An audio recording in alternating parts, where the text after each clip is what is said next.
Salut et bienvenue sur la chaîne de Les Infos de chez nous. L'ancien président de Côte d'Ivoire Laurent Gbagbo est très remonté contre l'utilisation du franc CFA par les colonies de l'Afrique francophone. Il l'a à nouveau fait savoir samedi dernier à l'occasion d'une rencontre avec ses partisans à Gboville. Laurent Gbagbo annonce la disparition complète du franc CFA en Afrique. Selon l'ex-chef d'État de Côte d'Ivoire, Laurent Gbagbo, le franc CFA n'est du tout pas une bonne monnaie. Dans son discours face à la population de la localité d'Agboville, l'ex-détenu de la haine n'a du tout pas porté de gang avant de cracher ses vérités sur cette monnaie utilisée par les colonies d'Afrique francophone. À en croire l'homme d'État ivoirien, c'est cette monnaie qui constitue un frein au développement des pays d'Afrique francophone. Le franc CFA n'est pas une bonne monnaie pour nous et tous les pays vont quitter cette monnaie. D'ici à 10 ans, tous les pays africains vont quitter le franc CFA, a-t-il laissé entendre. Mais le président du PPACI se réjouit du fait que certains pays de l'Afrique occidentale ont commencé déjà par prendre connaissance à cet effet. Laurent Gbagbo précise que dans leur nouvelle réforme, les 3 pays de l'Alliance des États du Sahel AES ont véritablement travaillé dans bon nombre de domaines, dont l'introduction d'une nouvelle monnaie unique propre à eux, autre que le CFA. Il indique donc que le Mali, le Burkina Faso et le Niger sont même déjà prêts et la monnaie unique ne va plus tarder à sortir.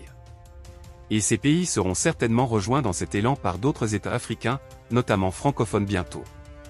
En outre, Laurent Gbagbo sera bientôt investi officiellement candidat du Parti des peuples africains Côte d'Ivoire, PPACI, à l'élection présidentielle de 2025. Le parti s'active déjà pour l'organisation de cette cérémonie qui va officialiser la candidature de l'ancien président. Présidentielle 2025, le PPACI se prépare à investir Laurent Gbagbo candidat. Depuis quelques semaines déjà, l'ancien président Laurent Gbagbo a annoncé sa candidature à l'élection présidentielle de 2025. Au cours d'un meeting politique, il a répondu oui à l'appel de ses militants qui veulent le voir une fois encore à la tête de la République de Côte d'Ivoire. 2 fois déjà, j'ai donné des réponses que certains camarades ont trouvées décourageantes et ambiguës. L'heure est venue de répondre. Je réponds oui. Je suis votre soldat, on fera les combats que vous aurez décidés, avait-il déclaré. Après cette sortie publique, le parti va officialiser la réponse de Laurent Gbagbo. Les membres du comité central du parti sont convoqués à une réunion extraordinaire ce samedi pour préparer la convocation d'une convention pour la désignation formelle et solennelle du candidat du PPACI à l'élection présidentielle de 2025. Avec la candidature annoncée de l'ancien président Gbagbo, le PPACI veut mener une double bataille. La première sera consacrée à la réintégration de leur candidat sur la liste électorale. C'est l'une des conditions primordiales pour la validation de sa candidature par les instances compétentes.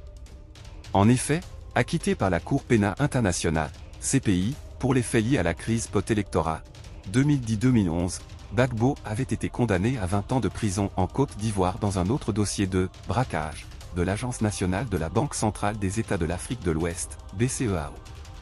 Il a été par la suite gracié par le président Alassane Ouattara. Mais sa condamnation n'est pas annulée, la grâce présidentielle étant différente de l'amnistie. Plus difficile, il a été radié de la liste électorale. Si vous avez aimé cette vidéo, merci de liker, partager, commenter et surtout vous abonner à la chaîne. Et on se retrouve très vite pour une prochaine vidéo.